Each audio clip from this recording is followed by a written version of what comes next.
Hello Ivan, কেমন আছো তোমরা? সবাই নিশ্চয়ই ভালো আছো। Welcome to my daily blogs. আমিও ভালো আছি। তো কালকে ছিল বিশ্বকর্মা পুজো, তার জন্য সকাল সকাল ঘুম থেকে উঠে আমি আমার শ্বশুরবাড়ি পুজো টুজো নর্মাল পুজো দিয়ে চলে আসছিলাম বাপের বাড়িতে, কারণ বাপের বাড়িতে পুজো করছিল। কালকে হট করে দাদা বলল রাত্রেবেলা ফোন করে, যে প্ল্যান হয়েছে হট করে যে পুজো করব। তো এসে দেখি ঠাকুরমশাই এসেছিলেন না।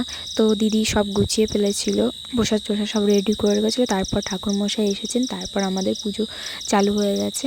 তো এইখানে আমি বসে রয়েছে, যে বাবা, দিদি, বম্মা, তারপরে দাদা, ঠাম্মা সবাই পুজোর জন্য বসে রয়েছে। আমার হাজব্যান্ড আসতে পারেনি, কারণ কেউ গাড়ি ধুতে গেছিলো, স্নান করেছিল না, তার জন্য আরও। তো আমাদের এখানে পুজো কমপ্লিট হয়ে গেছে।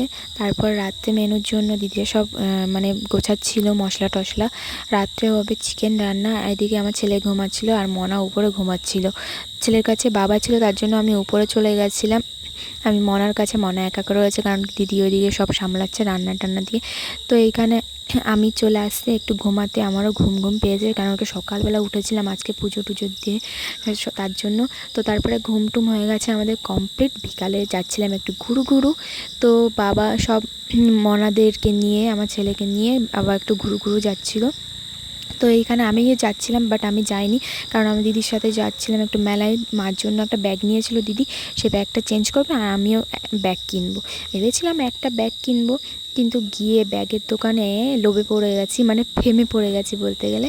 এত ব্যাগ ছিল, পছন্দ হচ্ছিলো খুবই। তো তাই আমি একটা নিয়ে নিই, একটার বদলে দুটো নিয়েছি। তো এই ব্যাগটা নিয়েছিলাম।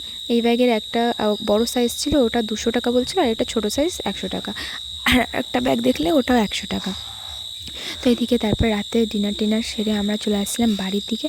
তো আমার ছেলের মুখে একটু মানে ঘা হয়ে গেছিলো, তার জন্য আমি ডাক্তারের কাছে ওষুধ নিতে এসেছিলাম। তারপর একটু মিষ্টি নিয়ে নিয়েছিলাম, তারপর আমরা চলে গেছিলাম বাড়ির দিকে।